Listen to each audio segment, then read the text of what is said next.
La epístola del apóstol San Pablo a los Gálatas.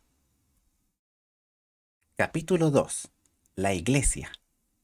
Después, pasados 14 años, fui otra vez a Jerusalén juntamente con Bernabé. Era probablemente el concilio de Jerusalén. Hechos, capítulo 15, versos 1 al 35. Tomando también conmigo a Tito. Después fui por revelación. El Señor le dijo que fuera, y les comuniqué el evangelio que predico entre los gentiles, el mensaje de la cruz, pero particularmente a los que parecían ser algo, por lo menos a algunos de los primeros 12, por no correr o haber corrido en vano. Si los 12, o incluso Santiago, el hermano del Señor, hubieran repudiado su evangelio de gracia, al menos en lo que concernía a los gentiles, esto habría creado una barrera insuperable. Pues bien, ni aun Tito, que estaba conmigo siendo griego, un gentil, fue obligado a circuncidarse. Pablo probablemente lo tomó como un juicio. Y eso por causa de los falsos hermanos, que se entraban secretamente. Sugiere que fueron compañeros creyentes, pero su insistencia sobre la necesidad de la ley constituyó una negación de Cristo en la opinión de Pablo, para espiar nuestra libertad que tenemos en Cristo Jesús. La verdad del Evangelio estaba en juego, para someternos a esclavitud. Abandonar la cruz siempre resulta en esclavitud, a los cuales ni aun por una hora cedimos sujetándonos. Pablo no cedería una sola pizca, ni transigir en lo más mínimo, para que la verdad del Evangelio permaneciese con vosotros. La justificación por la fe estaba en juicio. Pero de aquellos, falsos hermanos, que parecían ser algo, cuales hayan sido algún tiempo, no tengo que ver. Dios no acepta apariencia de hombre. A mí ciertamente los que parecían ser algo, nada me dieron. No había nadie que pudiera añadir a la revelación que el Señor le dio en cuanto a la cruz. Antes, por el contrario, cuando vieron que el evangelio de la incircuncisión, los gentiles, me eran cargado, presenta a los apóstoles de Jerusalén defendiendo la causa de Pablo después de oír la cuestión discutida en privado, como a Pedro, el de la circuncisión, los judíos, porque el que hizo por Pedro para el apostolado de la circuncisión, los judíos, hizo también por mí para con los gentiles. Y cuando vieron la gracia que me era dada, el mensaje de la gracia, Santiago, el hermano del Señor, y Cefas, Pedro, y Juan, que parecían ser las columnas, una metáfora, nos estrecharon la mano en señal de compañerismo a mí y a Bernabé, una promesa de amistad y acuerdo, para que nosotros fuésemos a los gentiles, a los que no son judíos, y ellos a la circuncisión, los judíos. Solamente nos pidieron que nos acordáramos de los pobres, los santos pobres en Jerusalén, quienes habían sufrido privaciones terribles debido a la persecución, lo mismo que fui también solícito en hacer. Pablo vio la necesidad y sintió que él debía responder favorablemente, que así lo hizo. Pedro.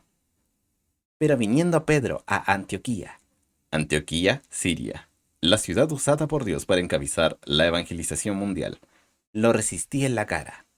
Pablo abiertamente se opuso y le reprobó, aunque Pedro fuera mayor, porque era de condenar, por haber abandonado la cruz y recurrir a la ley.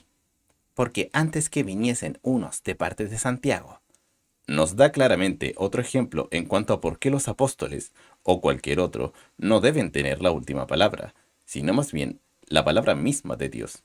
Él, Pedro, comía con los gentiles. Pedro conocía el evangelio de la gracia. Pero después que vinieron aquellos de Santiago en Jerusalén, se separaba y apartaba, teniendo miedo de los que eran de la circuncisión. El problema era el temor al hombre. Algunos de los cristianos judíos todavía trataban de cumplir con la ley de Moisés, lo que significa que aceptaban a Jesús como el Mesías, pero no daban crédito en absoluto a la cruz. Esto por último le ocasionó a Pablo la necesidad de escribir la epístola a los hebreos. Y a su disimulación consentían también, con Pedro, los otros judíos, en la iglesia en Antioquía, de tal manera que aún Bernabé fue también llevado de ellos en su simulación, hipocresía. Pero cuando vi que no andaban con rectitud conforme a la verdad del Evangelio, estaban abandonando la cruz. Dije a Pedro delante de todos. La amonestación de Pablo fue en presencia de todos, de toda la iglesia de Antioquía. Si tú, siendo judío, vives como los gentiles y no como judío, ¿por qué exiges a los gentiles a judaizar? Hipocresía. La justificación. Nosotros, judíos naturales, debiéramos entenderlo mejor, y no pecadores de los gentiles, que solo sabían lo que les decíamos porque no fueron privilegiados de tener la ley como nosotros la tuvimos. Sabiendo que el hombre no es justificado por las obras de la ley, tal es imposible, sino por la fe de Jesucristo, la fe en lo que Él hizo en la cruz. Nosotros también hemos creído en Jesucristo. El objeto de la fe siempre debe ser la cruz, para que fuéramos justificados por la fe de Cristo, y no por las obras de la ley, por cuanto por las obras de la ley ninguna carne será justificada. Categóricamente así es. No puede ser hecho. Y si buscando nosotros ser justificados en Cristo, al confiar en lo que Cristo hizo en la cruz, también nosotros somos hallados pecadores. Si fallamos, por ello, al pecar de algún modo, ¿es por eso Cristo ministro de pecado? ¿Debe Cristo ser culpado por nuestro fracaso? En ninguna manera. La cruz no ha fallado. Somos nosotros los que hemos fallado. Porque si las cosas que destruí, volver a la ley, las mismas vuelvo a edificar, transgresor me hago.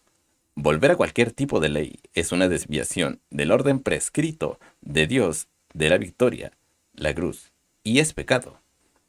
Porque yo por la ley, Cristo ha guardado perfectamente la ley y ha sufrido su pena justa, todo por mí. Soy muerto a la ley. La ley no está muerta, pero yo estoy muerto a la ley en virtud de haber muerto con Cristo. Romanos capítulo 6, versos 3 al 5. Para vivir a Dios. Indica aquello que solo puede ser hecho por Cristo y nunca según la ley. Con Cristo estoy juntamente crucificado. Como el fundamento de toda victoria, Pablo, aquí, nos lleva de nuevo a Romanos capítulo 6, versos 3 al 5. Sin embargo, yo vivo. Tengo nueva vida. Y ya no vivo yo. No por mi fuerza propia y capacidad, sino que Cristo vive en mí, en virtud de haber muerto con Él en la cruz y resucitado con Él a novedad de vida. Y lo que ahora vivo en la carne, mi andar diario ante Dios, lo vivo en la fe del Hijo de Dios. La cruz siempre es el objeto de mi fe, quien me amó y se entregó a sí mismo a muerte por mí, que es el único camino por el cual yo podría ser salvo. No desecho la gracia de Dios. Si hacemos el objeto de nuestra fe en algo además de la cruz de Cristo, frustramos la gracia de Dios, lo que significa que impedimos su acción y el Espíritu Santo ya no nos ayudará.